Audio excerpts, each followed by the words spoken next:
Welcome back to Mac Talk Sports, and in this video we are gonna preview the second semi-final of Euro 2024. It's the Netherlands versus England, and how England have reached this far is a mystery to us all.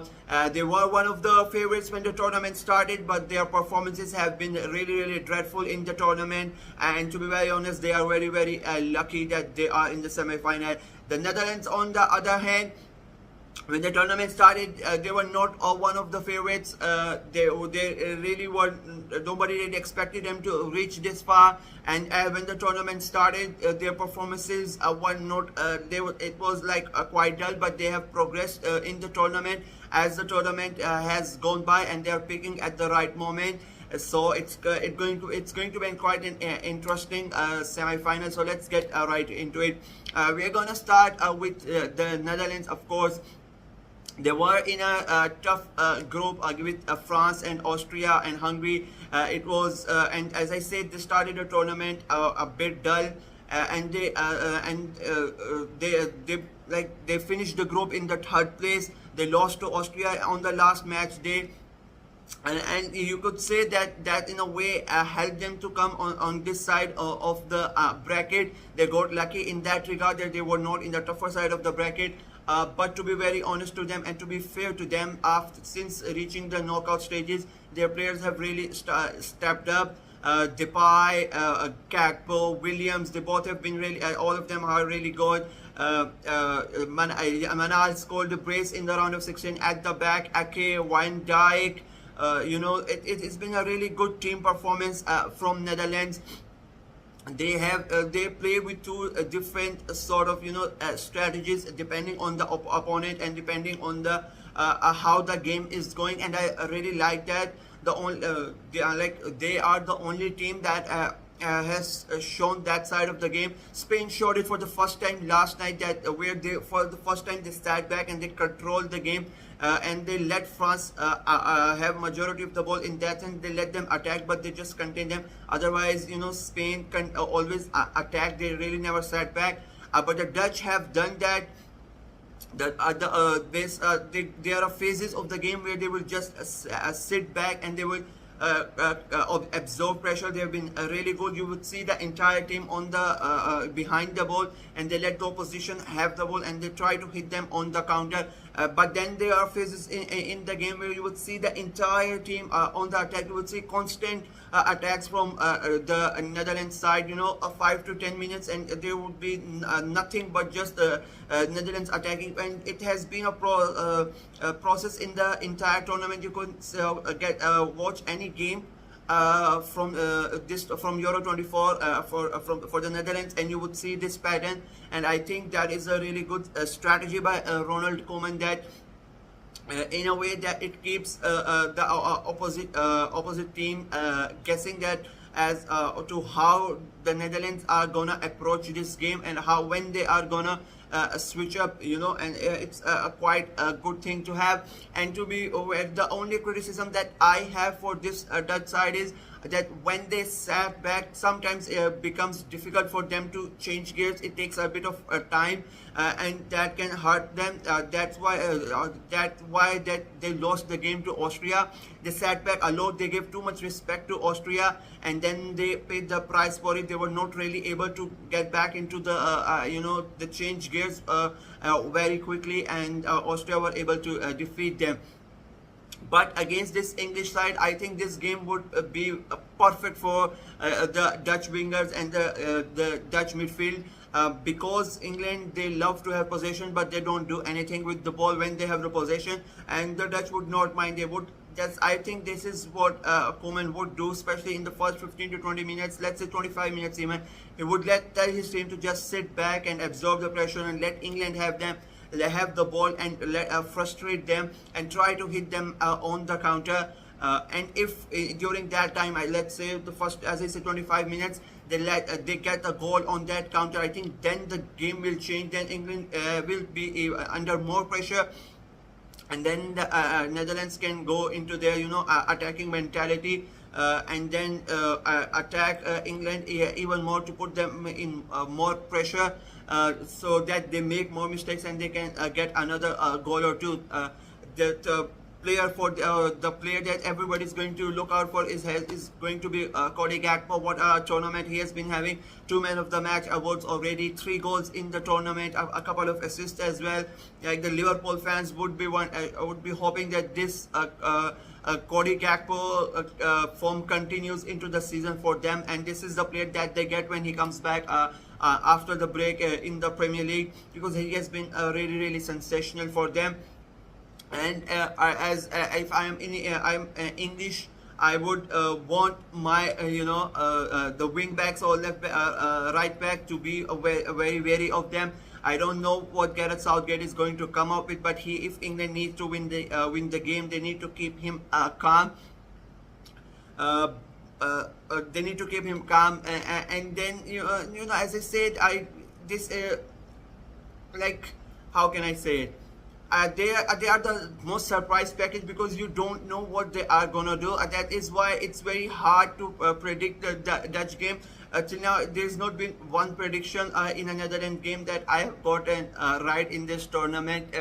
Because of the way they play, you don't know which Netherlands is gonna turn up. So that's going to be very tricky. Speaking of Gareth Southgate and the England team, I mean, what can I say? They have been all over the place. They are lucky. I would keep on saying this. They are very lucky that they are here. They are here because of individual moment of brilliances from their players. Bellingham in the round of 16, Saka in the quarterfinal.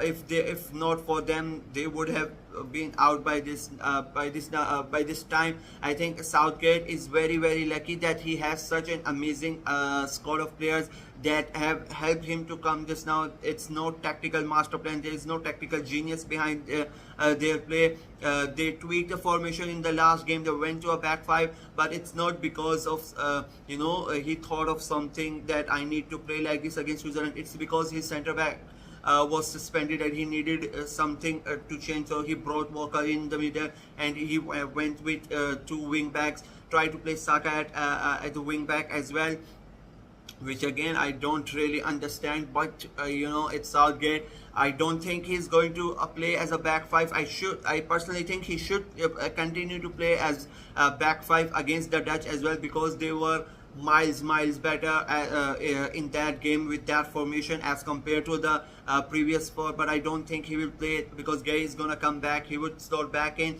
and he would put Walker back at the right, and Shaw is now, I think he got some good minutes in the last game, and I think he would start in this game. So you will have Stones and Gay in the center back, and Walker and this was Shaw at left back, and that's I think how he's gonna revert back to a back 4, and which I think is going to be a mistake. And as I said, they are gonna be having a lot of possession, and I think that is going to be the plan for Netherlands as well. Let England have the possession, because unfortunately for the English fans, when England have the possession, they don't really do anything.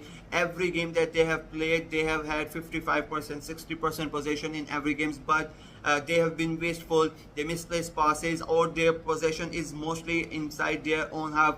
Like you would see Stones passing it to Gay walking it to passing it to Walker, and then Walker passing it back to Stones instead of going forward. It has been the same thing. You can watch an England game, and for 5 minutes continuously, these Rice and Menu and all these players, they would be just passing it to each other instead of going forward. And the opposition team, they are just standing back in their half. They're waiting for them to do something, but they are not doing. It is a very defensive mindset from Gareth Southgate. We already know that what type of a manager he is, and as I said, that the only reason they are here is moment of individual brilliance. Having a Southgate manage this England team is like if you open a surgical unit and you invite you give money to and bring like the top neurosurgeons of your city, the top cardiac surgeon, orthopedic, all these top class surgeons in your surgical unit, and then you pick the janitor of the hospital, and you tell him to lead them, and you tell him to coordinate with them, and you tell him to manage all of that, all of those great individuals who are so special. This is what the England feels like. England team feels like you have these amazing players, amazing talents, each one of them, and then you have the manager. Like, let's be very honest, forget the Premier League, nobody in the Championship is gonna gonna take him as a manager. You can go on in the entire Europe, and majority of the teams are going to say, the fans are going to say, we don't want Gareth Southgate because of his tactics. That's how bad it is, and it is affecting England in such a bad way. And if I am very honest, I think this is going to continue. It is going to affect England because he's gonna play with that same defensive mindset. He cannot change. He's not the manager. He's not a manager in 2024. He's stuck in the always. If his ways would have been really good in the 90s or early 2000, but today it's not. It's not gonna have. And as I said, it's going to be a boring game. To be very honest, it's going to be a really boring game. I am already prepared myself for a snooze fest. I think the Dutch are gonna sit back. They're gonna hit them on the counter. England will have a lot of ball, but they will not really do anything about it. I made a video that they should change. They should make some changes. I don't think Harry Kane should play. I really don't think he should play because he's been so poor. I don't think Phil Foden should play as well. But I am still sitting here, and I'm pretty sure that they are gonna play Foden. Maybe he shows some courage and drops Foden, but Harry Kane, no chance for him. Like 100% he will play, but he should not. And I think I have been predicting England to go out since the round of 16, and the English fans should be happy that I'm the one jinxing it. But I still think, I don't think they are gonna win tonight again, because of how they have been and how they are gonna set up against the Dutch side, who have been far better. And I think and I say the Dutch, they are picking at the right time. As the tournament progresses, they are picking, their players are stepping up, they are having a great moments throughout the team. Everybody is really stepping up for the Dutch. England, on the other hand, it is a catastrophe. Everything is falling apart. You really don't know what is happening when you watch an England game. Basically, you are watching it because one special player is gonna do something special and maybe bail out England, which has happened in the last 2 rounds. So saying all that, I think it is gonna be a 2-1 victory for the Netherlands after extra time. I think it's going to be 1-1 in full time. It's going Netherlands are gonna take the lead, and then again a moment of individual brilliance. I'm not gonna name anybody because anybody can pop up and do something special. It's not going to be some tactical genius from Gareth Southgate, nothing like that. Some individual brilliance. 1-1 at full time. We go extra time, and the Dutch, they will score and they win 2-1, and the England will go out. And hopefully when England go out, Southgate goes out as well. Netherlands will go and play Spain in the final. That is my preview and my prediction. Let me know what you guys think in the comment section below. Like the video and subscribe to my channel. Until next time, bye bye.